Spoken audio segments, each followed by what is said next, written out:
Right. Thought I'd do a quick video just to show my tactics that I got through to the top four of the Elions with.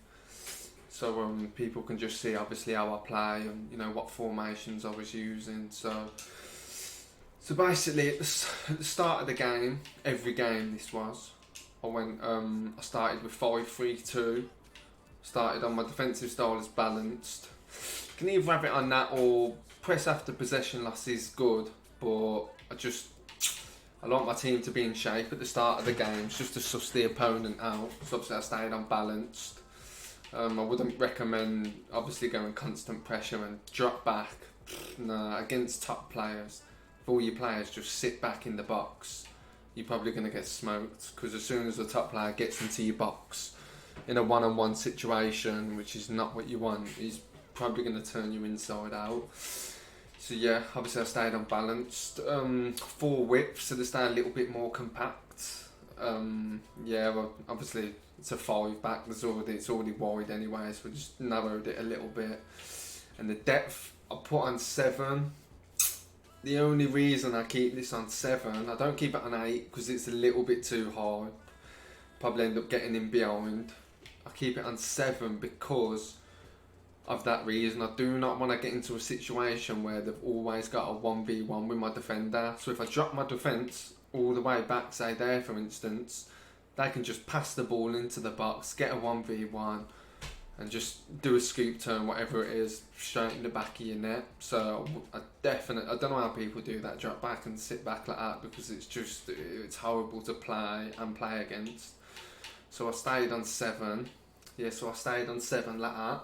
And every now and then I'll just do my offside. If my defence drop back into my own box, usually I start playing the offside tracks. I do not want my defence in the box. I'd rather press the ball.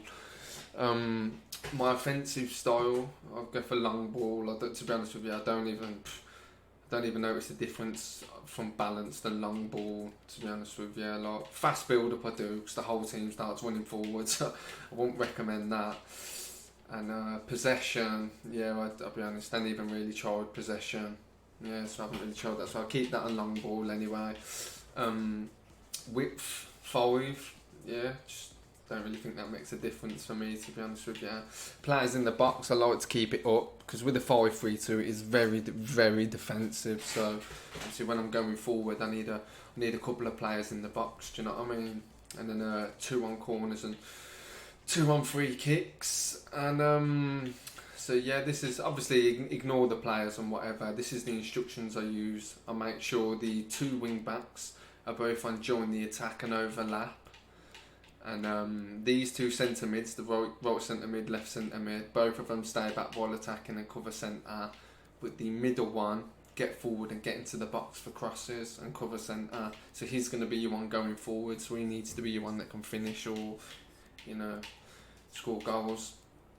2 strikers, both just stay central and balanced. Don't really want them getting in behind all the time because then I'll have no one to pass to up there. So I just keep it on that. I mean, I've seen some people have both of them come back on defence and the team is literally so compact, but I don't really like that, to be honest with you. I did try it, but I kept going in the games, in most of the games, to be honest with you. So I'll start the game out in the 5-3-2, and if I felt like I wasn't doing very well, or for instance, to be honest with you, I kept going down. So I'd go like 2-0 down or 3-1 down, or as soon as it reached if I was 1-0 down, I might stick with it for a little bit. But as soon as they had a 2-goal lead, I scrapped it straight away, which was most of the time. Because the only reason I honestly play 5-3-2, 5 at the back, is because I'm a little bit nervous of playing the 4-1-2-1-2. Because if I start like that and I just press them 24/7 and concede loads of goals, it's game done, isn't it? So realistically, even now, I'm still going to start with the 5-3-2. Once I've kind of sussed them out, then I will go to the 4-1-2-1-2. So like I say, most of the games I did go down like a goal or 2, and I just went straight into the 4-1-2-1-2, literally first half, near enough all the time. And that is press after possession loss. It's very aggressive. width on 5, depth on 7. Once again, I always keep with 7. I don't go too high on 8, and I don't go too low, so I don't want my defence back.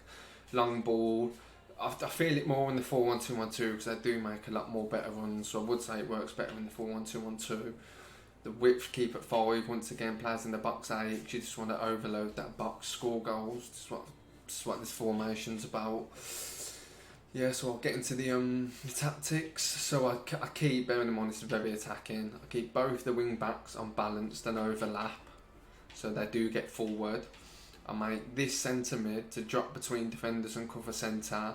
Realistically, it can be another centre back. It's got to be a good defender in that CDM role. But I wouldn't advise putting a counter and stuff like that because he will have the ball quite a lot, so he needs to be able to pass and dribble. I think I use Renato Sanchez or João Cancelo. Use them, he's alright. Then these two centre mids, the right and the left, I have both of them on get forward and get into the box. One of them's cover centre, my left one's cover the centre, and my right one's cover the wing. So I think it does kind of defend in a 4-4-2, 4 defenders kind of thing, like, but it works for me anyway. So yeah, literally just make sure he's dropped between defenders and cover the centre, just literally acts as another centre back, and these two get forward, get into the box, he's just overloading it. My cam, balance, get into the box, wouldn't really mess around with free roam or anything like that, just literally keep him simple. And then my 2 attackers just stay central and get him behind.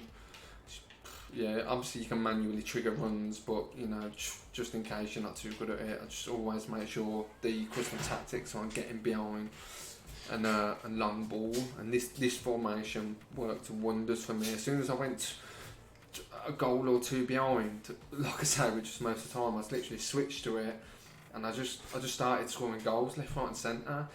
And as mad as it is, like I'm not very confident at defending.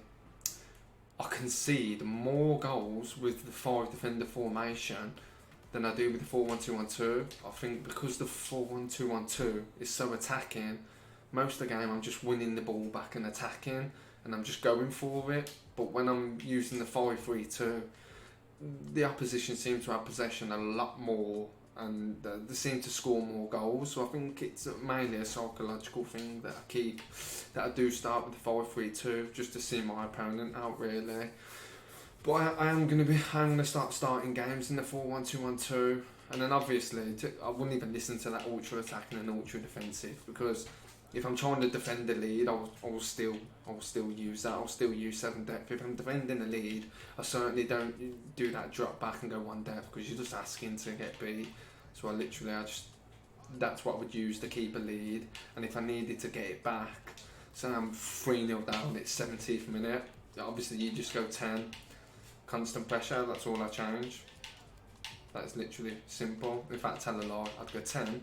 If I'm really far down, constant pressure, keep all that the same, and just literally put these full-backs on during the attack. And that's literally what gets me, what's obviously got me the top 4 in the Elions, and obviously it gets me top 200. So, but not all of these tactics will work for everyone, but I really do recommend these two, especially the 5-3-2. If you want to defend the lead, obviously it's amazing, and you know, see your opponent out. I would use that. And obviously if you like to be aggressive, then definitely go for the 4-1-2-1-2. So yeah, hope these formations helped.